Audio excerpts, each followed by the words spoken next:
Hi friends, ഞാനിന്ന് ചെയ്യാൻ പോകുന്നത് വളരെ ഔഷധ ഗുണമുള്ള അത്തിപ്പഴം കൊണ്ടൊരു ഹൽവയാണ്.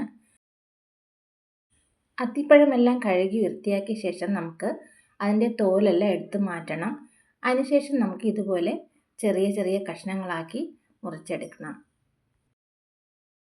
മുറിച്ചെടുത്ത അത്തിപ്പഴമെല്ലാം ഞാനിപ്പോൾ മിക്സിയിലിട്ട് ഒന്ന് അരച്ചെടുത്തിട്ടുണ്ട്. കുറച്ച് വെള്ളം ചേർത്ത് വേണം പഴമെല്ലാം അരച്ചെടുക്കാൻ. അരച്ചെടുത്ത പഴമെല്ലാം ഞാനിപ്പോൾ ഒരു പാനിലോട്ട് മാറ്റിയിട്ടുണ്ട്. ഇനി ഞാൻ ഇതിലോട്ട് ചേർത്ത് കൊടുക്കുന്നത് പഞ്ചസാരയാണ്. ഞാനിപ്പോൾ ഒരു 125 ഗ്രാം പഞ്ചസാരയാണ് എടുത്തിട്ടുള്ളത്. മധുരം നിങ്ങൾക്ക് എത്രയാണ് ആവശ്യം അതനുസരിച്ച് ചേർത്ത് കൊടുത്താൽ മതിയാകും. ഇനി പഞ്ചസാര അലിയുന്നത് വരെ ഒന്ന് ഇളക്കി കൊടുക്കാം. കൈവിടാതെ ഇളക്കി കൊടുത്തുകൊണ്ടേയിരിക്കണം.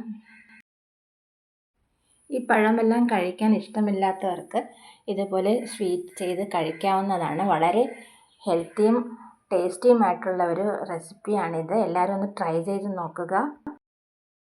ഇനി ഞാൻ ഒഴിച്ചു കൊടുക്കുന്നത് കോൺഫ്ലോർ കലക്കിയതാണ്. ഒരു 1/4 കപ്പ് കോൺഫ്ലോർ നല്ല തിക്കായിട്ട് തന്നെ കലക്കി ഒഴിക്കുക.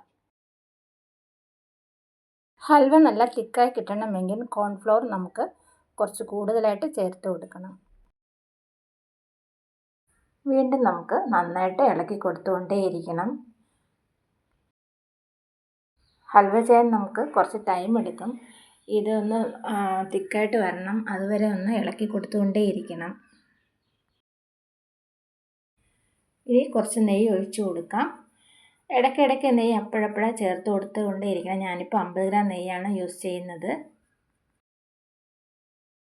കൂടെ തന്നെ നറുക്കിയ കാഷ്യൂ നട്ട്സ് കൂടി ചേർത്ത് കൊടുക്കാം. ഹൽവയൊക്കെ ഇപ്പോൾ ചെറുതായിട്ട് തിക്കായി വരുന്നുണ്ട്. ഇനി വീണ്ടും ഒന്ന് ഇളക്കി കൊടുത്തുകൊണ്ടേയിരിക്കാം. ഇപ്പോൾ നമ്മുടെ ഹൽവ ഏകദേശം റെഡിയായി വന്നിട്ടുണ്ട്. പാത്രത്തിൻ്റെ അരികെ വിട്ട് വരുന്നതാണ് അതിൻ്റെ ഒരു പാകം. വളരെ ഈസി ആയിട്ട് നമുക്ക് പെട്ടെന്ന് തയ്യാറാക്കാൻ പറ്റിയ ഒരു ഹൽവ റെസിപ്പിയാണ്. തീർച്ചയായിട്ടും എല്ലാവരും ഒന്ന് ട്രൈ ചെയ്ത് നോക്കുക. ഇനി നമുക്കൊരു നെയ്യ് പുരട്ടിയ പാത്രത്തിലോട്ട് ഒഴിച്ചു കൊടുക്കാം. അതിനുശേഷം തണുക്കാൻ വയ്ക്കാം. തണുത്തതിന് ശേഷം നമുക്ക് കഷ്ണങ്ങളാക്കി മുറിച്ചെടുത്ത് ഉപയോഗിക്കാം. ഇപ്പോൾ നമ്മുടെ അത്തിപ്പഴ ഹൽവയൊക്കെ റെഡി ആയിട്ടുണ്ട്.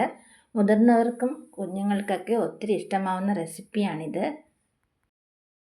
ഞാൻ ഈ ഹൽവയിൽ കളറൊന്നും ചേർത്തിട്ടില്ല. ആവശ്യമെങ്കിൽ ഫുഡ് കളർ ചേർക്കാവുന്നതാണ്.